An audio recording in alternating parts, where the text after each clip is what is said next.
को रंग लगाने का बहुत मन था। जंगल में कालू कौवा शहर से लाकर कुछ रंग बेचने लगता है।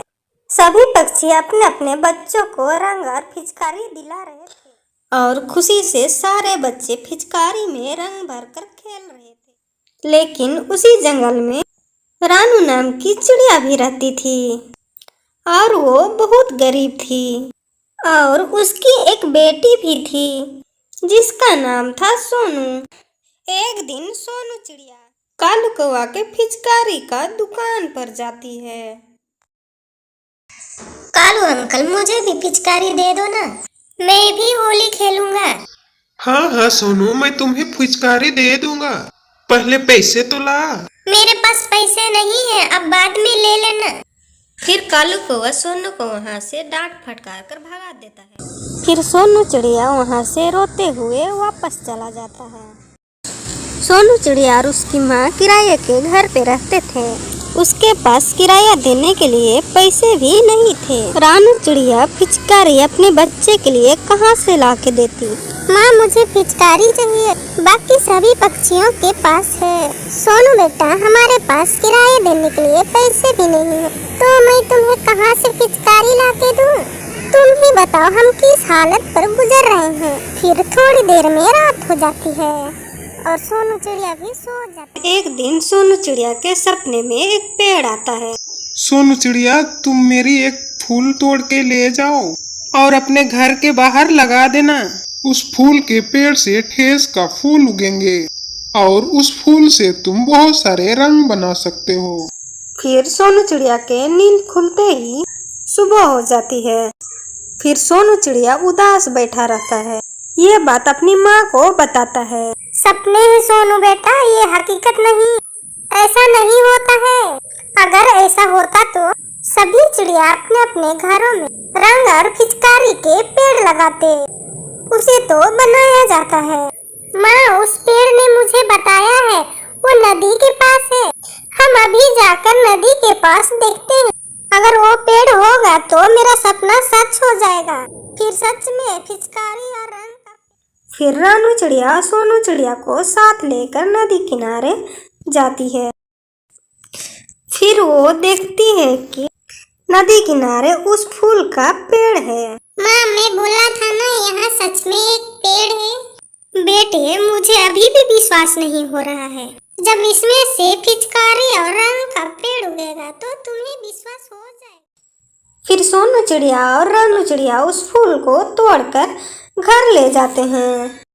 फिर सोनू चिड़िया उस फूल को अपने घर के बाहर मिट्टी के अंदर लगा देता है। चलो बेटा, हमें भोजन भी इकट्ठा करना है। अगर बारिश हो जाएगी तो हमें खाने को भी नहीं मिलेगा। माँ, जब इस पर रंग और पिचकारी उगेंगे तो हम इसे बेचकर बहुत सारे पैसे कमाएंगे। फिर अपने लिए एक नया घर बनाएंगे। फिर शाम हो जाती है। फिर रानू चिड़िया और सोनू चिड़िया सो जाते हैं और सोनू चिड़िया को फिर से वही सपने आने लगते हैं। सोनू बेटा, मैं जैसा बोला था वैसा किया ना? हाँ, मैं वैसा ही किया। फिर सुबह में देखना उस पर पिचकारी और रंग खिले होंगे। और देखो, तुम लालच मत करना। अगर किसी के पास पैसा ना रहे तो तुम फ्री में दे दो और अपने दोस्तों को भी बांट कर खेलना। हाँ, मैं सबको दूंगा। फिर रानू चिड़िया और सोनू चिड़िया सुबह उठकर और रानू और सोनू चिड़िया देखने के लिए आते हैं। वहाँ पर सच में एक पेड़ उगा हुआ था जो तेजी से बड़ा हो रहा था। अरे, ये तो चमत्कारी पेड़ लग रहा है।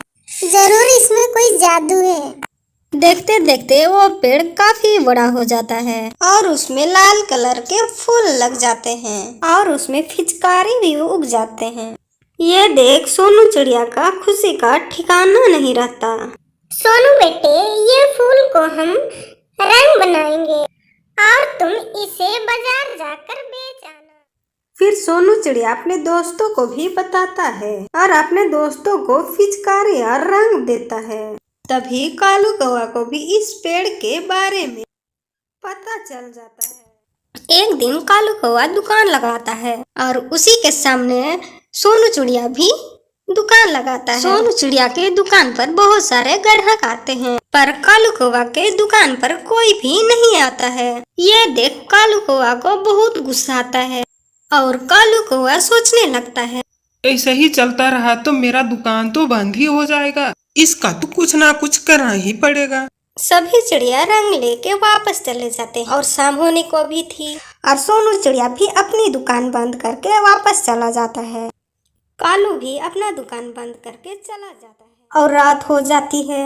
सोनू चिड़िया और रानू चिड़िया सो जाते हैं। उधर कालू कौवा रात होते देख अपना प्लान बनाता है। मैं इस पेड़ को काट दूंगा, ना रहेगा पेड़ ना उगेंगे रंग। फिर कालू कौवा उस पेड़ को काटने लगता है।